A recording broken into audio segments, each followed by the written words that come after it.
Chapter 13. The Price mid-March arrived in New England not with the gentle promise of spring, but with a volatile, unpredictable temperament. One day offered a deceptive thaw, sending meltwater gushing down gutters and turning the lingering snowbanks into islands of gray slush. The next, a sharp snap of cold would refreeze everything overnight, glazing the city streets with treacherous black ice. Tiny, stubborn green buds might appear on the tips of bare tree branches outside the Academy Theater windows, only to be assaulted by freezing rain the following afternoon.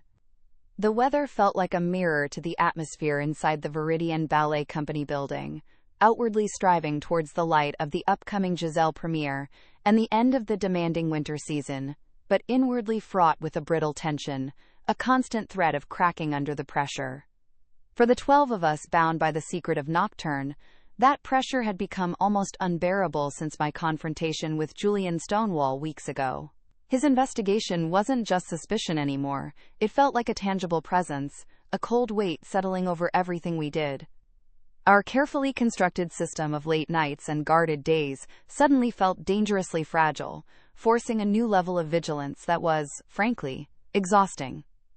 Conversations that once flowed relatively easily in snatched moments between rehearsals now evaporated into strained silence the instant anyone outside our circle approached.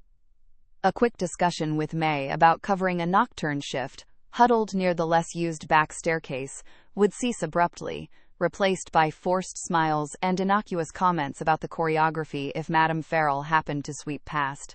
Tommy and Jean, masters of logistics, now communicated primarily through encrypted messaging apps, double-checking routes, confirming Adam's car service availability, or coordinating basement access through Gwen's brother Owen, with a paranoia that felt less excessive and more like basic survival strategy each day. We varied our departure times from the theater religiously, never leaving in the same small groups 2 nights running, always scanning the street for unfamiliar cars or watchers before stepping out into the chilly March air. I felt the strain constantly, a low hum of anxiety beneath the physical demands of Giselle. Leading rehearsals for Act 2, thankfully, Volkov seemed marginally less apoplectic since our confrontation, perhaps sensing I was trying, even if my mad scene still lacked the terrifying abandon he craved, required absolute focus. Yet my mind felt split. One part was dedicated to Giselle's spectral sorrow, the other perpetually scanning hallways, analyzing micro-expressions, managing the heightened security of our nocturne operation. Every shared glance with May or Tommy across the studio felt weighted now, carrying unspoken questions. Are you okay? Did you get home safe? Did you see anything unusual? Every time Julian Stonewall walked down the corridor, immaculate in his tailored suit, radiating that calm, analytical energy, my muscles tensed involuntarily. The memory of his intense gaze during our argument, the confirmation that he was scrutinizing us, it was a constant, low-grade threat assessment running in the background of my every plie and arabesque. My protective instincts, always strong, were now on overdrive. I found myself mentally rehearsing escape routes from the building, scrutinizing company call sheets for any unexpected changes, crafting elaborate contingency plans in my head during barre exercises. It was exhausting. Julian's presence in the building seemed, if anything, more frequent now. He attended board committee meetings, conferred quietly with Armand Dufour in his office, and observed rehearsals, always observing, with that same focused intensity. I watched him, analyzing him as thoroughly as I suspected he was analyzing us. Who was he talking to? What was the real subject behind the polite smiles exchanged with wealthy patrons visiting rehearsals? When he watched bar work, was he assessing technique, or looking for signs of fatigue, physical strain, inconsistencies that might support whatever theory he was building? The signed shoe initiative continued, a constant, uncomfortable reminder of his methods. When Martha quietly requested another pair of my retired shoes for the project, I carefully selected a pair that was undeniably worn, satin frayed at the platform, shank softened, but not one of the truly battered pairs I sometimes relied on when supplies ran low. It felt like a performance in itself, handing over the shoe, projecting professional cooperation while wondering if he would somehow use this specific artifact to cross-reference wear patterns against my rehearsal logs. The memory of our encounter on the gala balcony, the unexpected spark, the intimacy, felt like a dangerous liability now. a confusing undercurrent beneath the cold war of suspicion that had settled between us. I pushed it down ruthlessly, focusing only on the threat he represented. The pervasive anxiety wasn't just mine. It rippled through the entire group. Near misses became amplified, fueling the tension. One afternoon, I saw Veronica Bellwether corner Ashlyn near the water cooler. Veronica, dripping false sincerity, remarked how tired Ashlyn looked. "Darling, are you quite all right?" Veronica had purred, her eyes sharp. "You seem a bit faded." "Must be the pressure of Giselle, poor thing." Ashlyn, to her credit, had deflected beautifully, blaming the lingering winter gloom and allergies, but when I caught up with her later in the dressing room, her hands were trembling slightly. "She watches me all the time, Jen," Ashlyn whispered, her voice tight, like she's waiting for me to collapse. Veronica's ambition was a known hazard, but with Julian's investigation looming, her scrutiny felt particularly dangerous. A few days later, Jean pulled me aside after company class, her usual pragmatic expression clouded with worry. "I saw him again," she murmured, glancing down the empty corridor. "Stonewall, talking to Martha near the shoe storage cages. He was holding one of Petrov's shoes, asking Martha something about shank resilience compared to the substitute brands." Jean shook her head. "His questions are getting very specific, Elena. It wasn't just casual chat. He's definitely tracking the equipment, trying to quantify the difference between what's logged and what she actually gives us." The paranoia spiked. Was he building a case, dancer by dancer? What had Martha told him this time? The constant stress began to take its toll. Rehearsal focus wavered across the group. Tempers felt frayed. The energy needed for demanding choreography was being siphoned off by worry and lack of sleep. Even the dancers, primarily seeking escape at Nocturne, seemed less buoyant. The thrill perhaps wearing thin under the shadow of potential discovery. Our secret, once a source of empowerment or release, was beginning to feel like a tightening net. And I, caught between the demands of being Giselle and the responsibility of holding our fragile alliance together, felt the strands pulling tighter with every passing day, wondering when, not if, one might finally snap.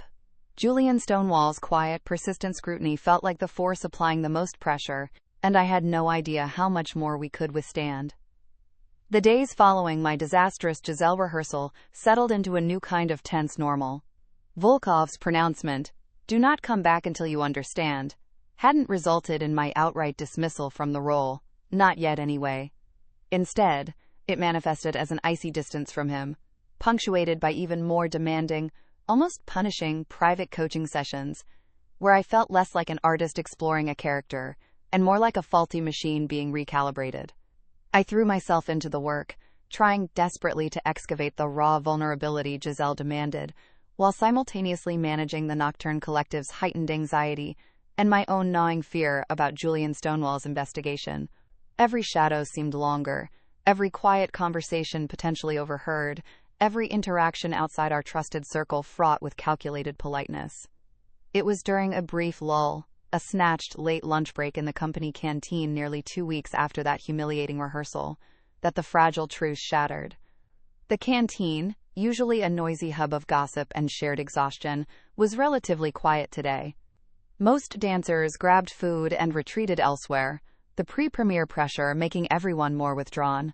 I sat alone at a small table near the window, picking at a salad I didn't want, staring out at the volatile mid-March weather, weak sunlight attempting to break through heavy gray clouds, the bare branches of trees outside looking stark and vulnerable against the sky. I felt a kinship with them.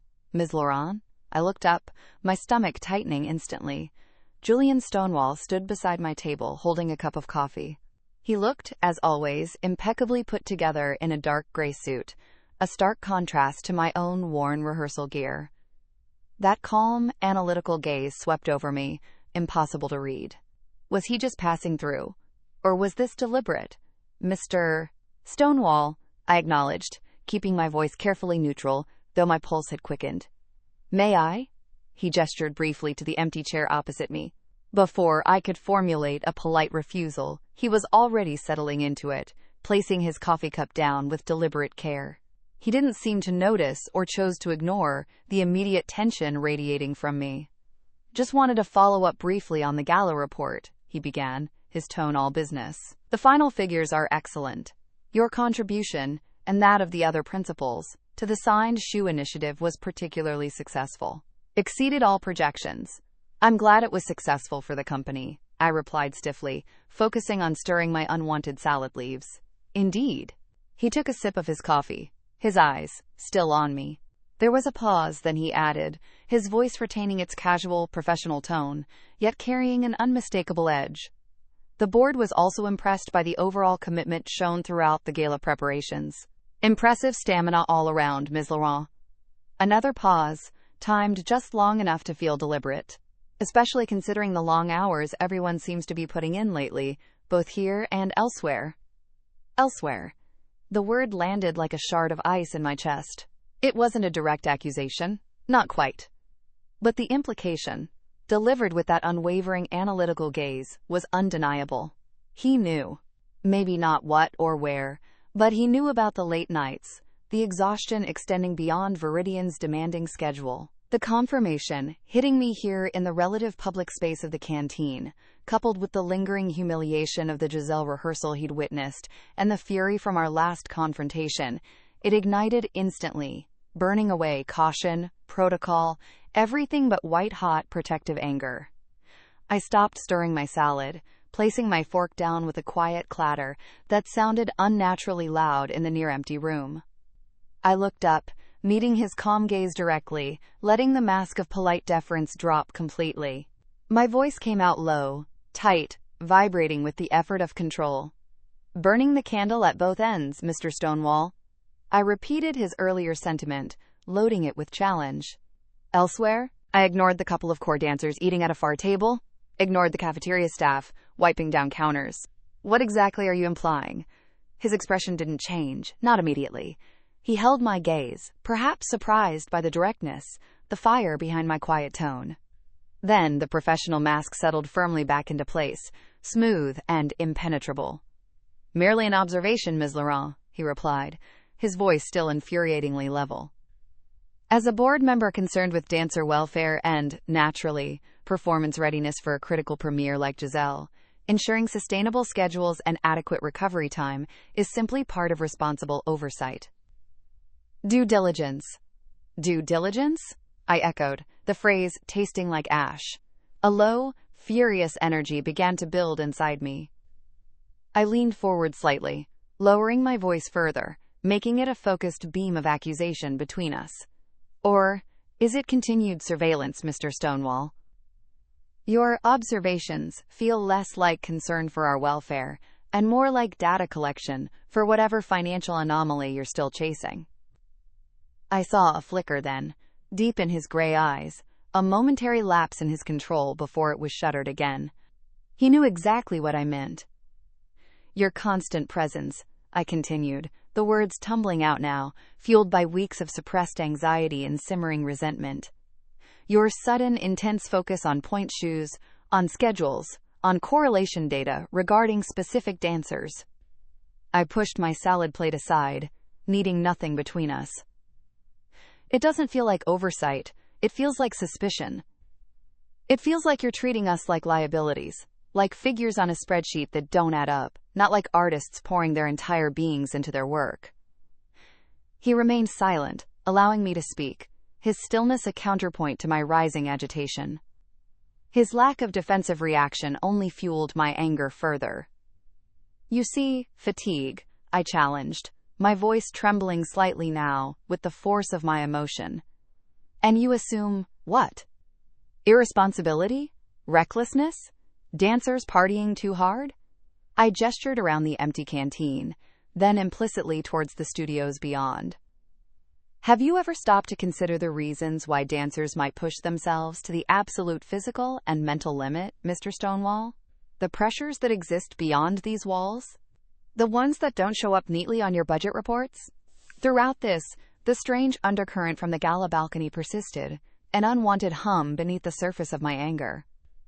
Arguing with him, challenging him this directly, felt intensely personal, charged with more than just professional disagreement. His proximity, the way his steady gaze held mine, The memory of that brief, shocking intimacy, it created a volatile feedback loop. My fury tangled with a confusing awareness of him as more than just the calculating CFO. Did he feel it too? Was that flicker in his eyes just surprise? Or something more complex? His composure seemed absolute, yet I couldn't be sure. It made the confrontation feel even more dangerous, more unpredictable. He finally spoke, his voice still frustratingly calm, measured. My analysis, Ms. Laurent, necessarily includes all factors that could impact the company's performance and financial health.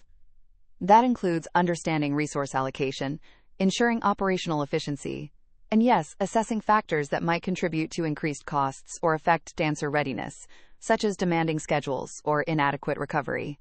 He paused. It's comprehensive. Objective. Objective. The word was like a red flag. Objective? I scoffed, unable to help myself. There is nothing objective about watching people push their bodies to the breaking point day after day. Do you have any idea what it takes? The years of sacrifice before we even get here. The injuries we dance through, because taking time off means losing your place. The sheer cost, physical, emotional, financial, of maintaining ourselves as elite athletes on salaries that barely cover rent in this city. My own exhaustion, the lingering frustration from Giselle, the weight of responsibility for the others, it all came pouring out now, a torrent of defensive fury aimed squarely at his calm, analytical facade. You stand there judging us, tracking our every move, calculating costs. You think we choose to be exhausted? You think this is fun for everyone? The unfairness of it, the sheer ignorance of our reality broke through my control. Maybe, I heard myself say, the words escaping before I could censor them, sharp with bitterness. Maybe if this company paid its dancers a living wage? Maybe if resources weren't stretched so thin that dancers have to choose between physical therapy and groceries?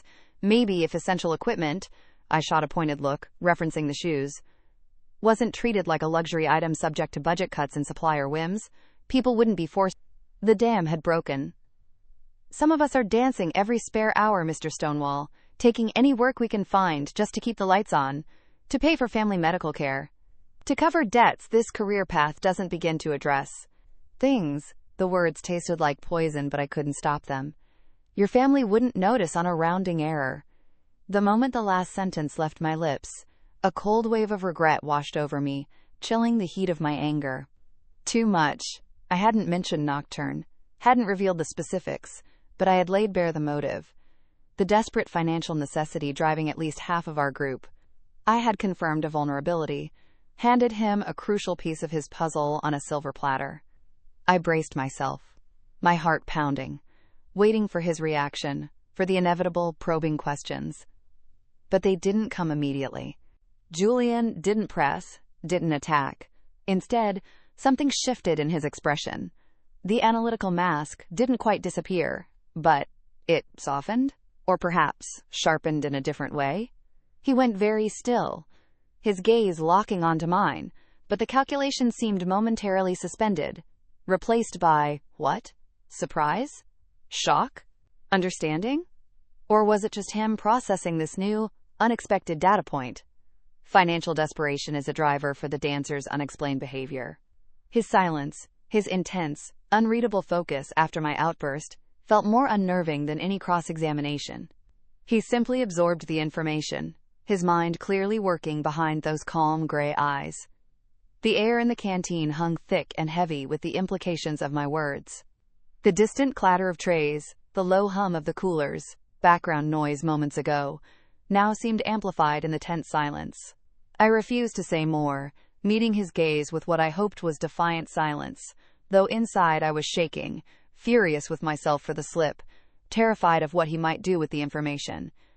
He held my gaze for another long moment, then slowly, deliberately, picked up his coffee cup. He didn't push, he didn't ask, what situations, Ms. Laurent, what debts? Perhaps he sensed he'd hit a nerve he could analyze more effectively later, or perhaps some shred of unexpected sensitivity prevented him from pressing my obvious distress. Finally he spoke, his voice returning to that cool, professional evenness, though perhaps lacking its earlier edge. Thank you for your perspective, Miss Laurent. Your dedication and that of all the dancers is evident. It was a non-answer, a retreat into platitude, yet it felt like a subtle acknowledgement, a closing of the immediate confrontation without resolution. He stood up then, taking his coffee cup with him. I'll let you finish your lunch. He gave a slight, formal nod, then turned and walked away, his posture as controlled and composed as ever, leaving me alone at the table, the remnants of my uneaten salad mocking me. I watched him go, my body trembling slightly with the residual adrenaline of the argument. He hadn't pressed, but the way he'd looked at me after my outburst, he knew something crucial now. He had motive. The battle lines felt clearer, sharper, and infinitely more dangerous. He wasn't just investigating numbers anymore. He was investigating us, armed with the knowledge of our potential desperation. The thought sent a fresh wave of cold dread through me, far colder than the lingering March chill outside the window. I didn't go back to the dressing room immediately. The thought of facing the others, of seeing pity or curiosity in their eyes after Volkov's dismissal and my subsequent flight, was unbearable. Instead, I found myself in an empty Studio C, the smallest of the rehearsal spaces, the afternoon light already fading outside its tall, dusty windows. I sank onto the cool wood floor in the center of the room, pulling my knees to my chest, wrapping my arms around them tightly, as if trying to hold myself together. My breath came in ragged gasps, the adrenaline from the confrontation with Julian warred with the residual humiliation from the rehearsal, leaving me trembling, caught in a chaotic storm of conflicting emotions. Anger surged first, white-hot fury at Julian's cool, calculated scrutiny, his clinical detachment, his refusal to acknowledge the human cost behind his, quote, correlation data. How dare he imply we were irresponsible, burning candles for fun, when some of us were barely keeping our heads above water? How dare he use a fundraising initiative, meant to celebrate the dancers, as a tool for his covert investigation? Then came the chilling wave of regret, cold and sharp, extinguishing the anger's heat. What have I done? My words echoed in my head, loud and damning in the sudden silence of the empty studio. Some of us are dancing every spare hour just to keep the lights on, to pay for family medical care, to cover debts. I hadn't named Nocturne, hadn't specified how he earned that money, but I had handed him motive on a silver platter. I had confirmed the desperation that drove at least half of our group. For a man like Julian Stonewall, a CFO trained to follow the money, to analyze risk and return, that information was gold. It gave context to the late nights, the exhaustion, the secrecy. It provided a potential why that his analytical mind could latch onto, making our hidden activities seem less like inexplicable behavior and more like a logical, if desperate, financial strategy. And that made us infinitely more vulnerable. Fear, cold and paralyzing, coiled in my stomach. What would he do now? Would he intensify his surveillance, trying to pinpoint the exact nature of our late-night work?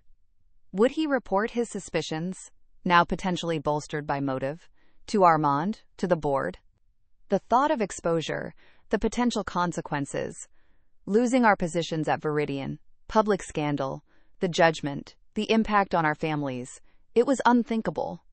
And I, their unspoken leader, the one they trusted to navigate these treacherous waters, had potentially just led the wolf closer to the door. The weight of that responsibility felt crushing, suffocating. And beneath the anger, beneath the fear, simmered the confusing, treacherous warmth sparked by Julian himself. The memory of the gala balcony, the falling snow, the unexpected connection, the intensity in his eyes, the feeling of being seen, clashed violently with the image of the cold, calculating investigator I had just confronted. How could both exist in the same man? And, more disturbingly, how could I feel such a confusing pull towards someone who represented such a clear and present danger? The thought felt like a betrayal of myself, of my friends, of the careful control I maintained over every other aspect of my life. It added another layer of torment to the already unbearable pressure. I stayed there for a long time, huddled on the studio floor as the light outside faded completely, leaving the room filled with deep shadows, the distant sounds of the company packing up for the day filtering in. Eventually the trembling subsided, replaced by a cold, weary resolve. Panicking wouldn't help. Regret wouldn't undo the words spoken. I needed to think. I needed to warn the others. Later that evening, after forcing myself through a solitary, punishing session at the bar, trying to exorcise the day's demons through sheer physical exertion, I found May and Jean in the nearly empty dancers' lounge. May was quietly reading, a pool of calm amidst the lingering post-rehearsal debris of discarded water bottles and shed layers. Jean was, predictably, on her laptop, likely organizing schedules or researching something with her usual pragmatic efficiency. They both looked up as I approached, their expressions immediately registering my strained composure. I didn't waste time. Keeping my voice low, I pulled up a chair, leaning in close. "I confronted Stonewall," I said, the words tasting like defeat. Jean's head snapped up, her fingers freezing over the keyboard. May closed her book slowly, her dark eyes searching mine with concern. He made a comment," I explained, struggling to keep my voice even. "Implying he knows about the late nights. The quote, burning the candle at both ends." I recounted the trigger, then the core of the confrontation, omitting the confusing emotional undercurrents, the memory of the gala. He deflected, of course, hid behind due diligence and operational assessment, but then I lost my temper. I confessed the crucial part. I didn't mention Nocturne, didn't say how, but I told him why. That some of us are desperate, that we're dancing extra hours for money, for necessities, not luxuries. A heavy silence fell. May reached out, placing a cool, calming hand on my arm. Jean stared at me, her sharp mind clearly processing the implications. "Financial motive," Jean breathed, her eyes wide with dawning horror. "Shit, Elena. You gave him motive." "I know," I whispered, the shame washing over me again. "I know. I lost control." "Okay," Jean said, already shifting into strategic mode, pushing her own anxiety aside. "Okay. Damage control. He knows something happens late. He now suspects why, at least for some of us. Does he know where?" "I don't think so," I said, picturing his reaction. He didn't press for details after I said what I said. He just absorbed it, which was perhaps even more worrying. "Right." Jean nodded sharply. "So caution level goes from extreme to DEFCON 1. We have to assume he's actively looking for the where now, trying to connect the motive to the activity. Communication only through the secure app, absolutely no exceptions. Very routes home from the theater every single night. Adam's service or Owen's basement, only for absolute emergencies, and coordinate meticulously beforehand. We need to be ghosts." May squeezed my arm gently. "We will be careful, Elena," she said softly but firmly. "All of us. You did what you thought was right, defending us." Her quiet support helped, but the guilt remained. "I might have made things worse," I admitted. "Given him focus." "Or," Jean countered, ever the strategist, "you've complicated his narrative. Made him see. It's not just frivolous behavior. Maybe that makes him hesitate, question his own assumptions." It was a slim hope, but I clung to it. We talked for a few more minutes, agreeing on the need to discreetly warn the others, reinforcing protocols, before separating, the shared knowledge a heavy burden between us. Later, alone in my small apartment, staring out at the city lights glittering coldly against the dark March sky, the full weight of the day crashed down. Julian's investigation was no longer a vague threat. It was confirmed, active, and now armed with crucial insight into our vulnerabilities. My outburst, intended as a defense, might have inadvertently tightened the net around us. The personal connection I felt towards him, that confusing spark ignited on the gala balcony, now felt impossibly dangerous, a fatal flaw in my carefully constructed armor. The pressures converged. Giselle, demanding emotional honesty I struggled to give. Nocturne, demanding secrecy and physical resilience. My responsibility for the 11 other dancers navigating this treacherous path. The constant worry about Abuela, and now Julian Stonewall, the analytical system. I had slipped, yes. But we weren't broken yet. We would be more careful, we would be smarter, we would survive. I took a deep, steadying breath, steeling myself for the next rehearsal, the next late-night shift at Nocturne, the next inevitable encounter with Julian. The game had changed. The stakes were higher than ever. And somehow, amidst the fear and the fallout, I knew I had to find a way to keep dancing through it all.